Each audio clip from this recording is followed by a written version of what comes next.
Hey everyone, welcome back to our podcast. I'm Mark. And I'm Tony. Always great to be here, diving into some interesting stuff with you.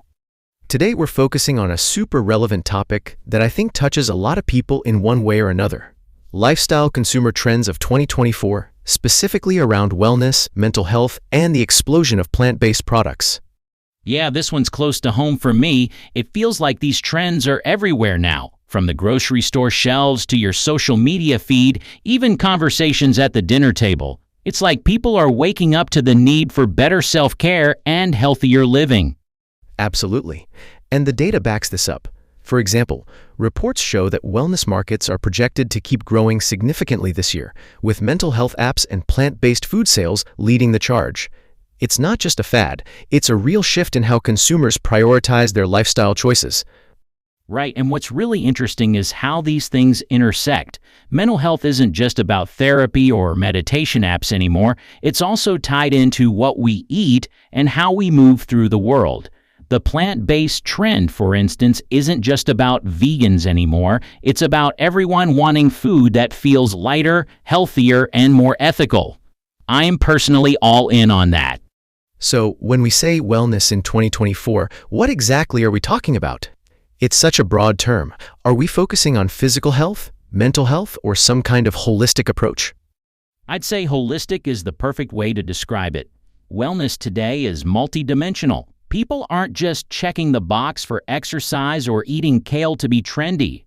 There's a deeper emphasis on mindfulness, emotional resilience, sleep quality, and even social connections.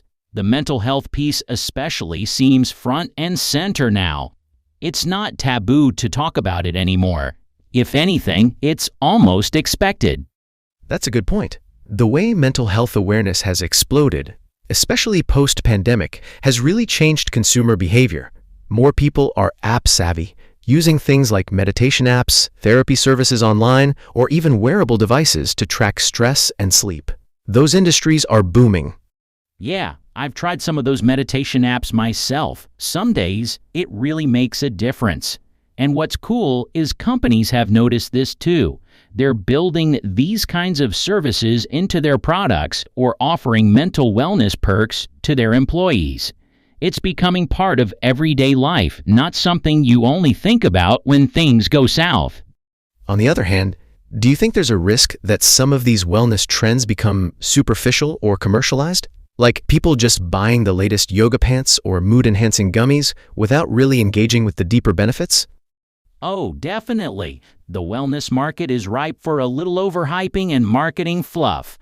Some products might just be cashing in without delivering real value. But I think the savvy consumer is getting better at discerning what's legit.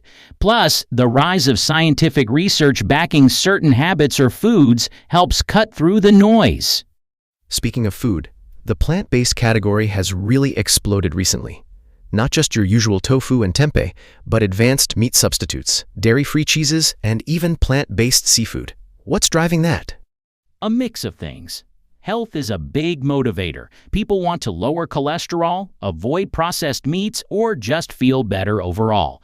Then there's environmental concerns. Animal agriculture is a major contributor to greenhouse gases. So reducing meat consumption feels like a personal step toward helping the planet.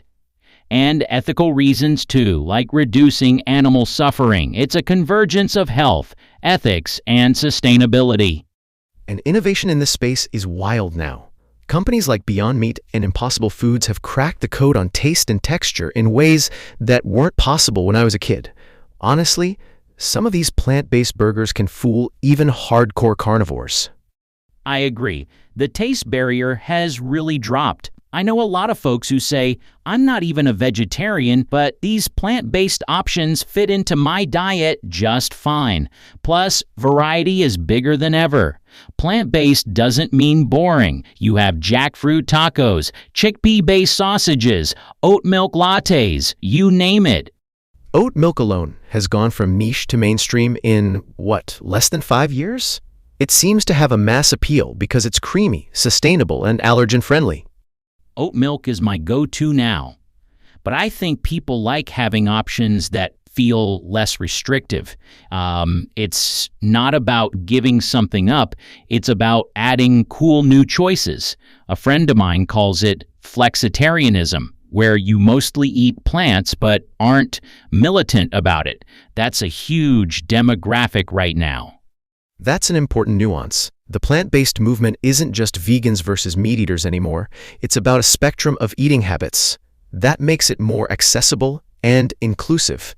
Exactly. Inclusivity makes the trend stronger and more long-lasting. People don't want to be boxed in or guilted. They want to explore and improve their lifestyle in ways that feel good to them. That flexibility is why it's booming. Now, on the mental health front, have you noticed how the boundaries between wellness and tech are blurring? Smartwatches, apps that monitor mood, virtual therapists, these are becoming staples. Yeah, I think tech's playing a huge role in democratizing mental health care. Apps lower the barrier to entry for people who might not have access to traditional therapy or who feel awkward going to a clinic. But also, it raises questions about privacy and the quality of care. Not all digital therapy is created equal. True.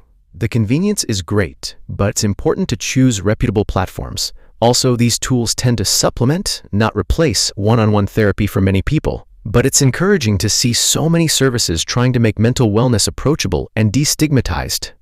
And on top of that, things like breathwork, sound therapy, and even psychedelic-assisted therapy are making waves in the wellness community.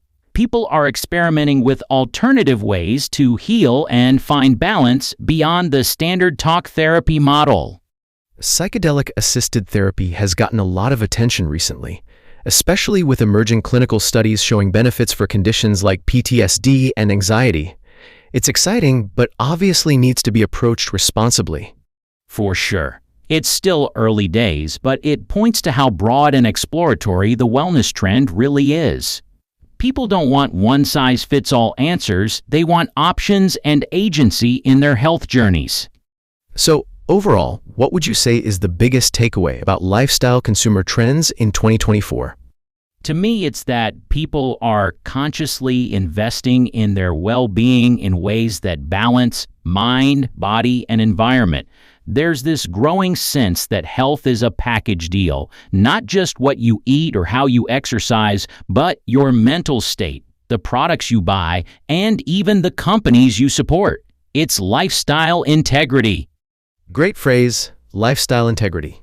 I think investors and brands are catching on too. There's money pouring into these wellness startups and plant-based innovation. It's not just a consumer trend, it's shaping the market and culture. And hopefully, it's one of those trends that's here to stay, not just a quick hype cycle. The more people integrate mental health and plant-based choices into daily life, the more normal it becomes. Before we wrap up, just curious, what's one wellness or lifestyle change you've made recently that you think is sticking long-term? I've really made an effort to prioritize sleep, which sounds boring until you realize how much it impacts your mood, productivity, and overall health. Tracking my sleep and setting a consistent bedtime has been a game changer. Nice. I've been exploring more plant-based meals, not fully, but more than before, just to see how it affects my energy and digestion. Plus, it's been an excuse to cook new recipes, so that's fun. Cooking is therapy. That counts as wellness, right? Absolutely.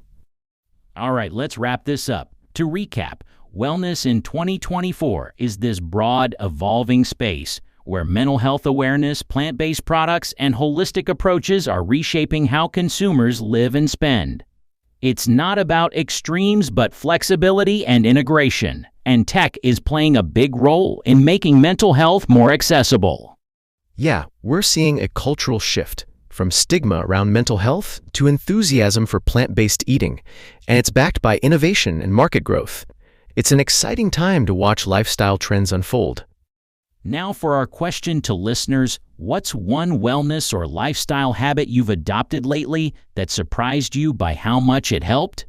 Drop your answers in the comments. We'd love to hear what's working for you. Perfect. Thanks so much for tuning in. We'll catch you next time with another deep dive. Take care, everyone. Stay well.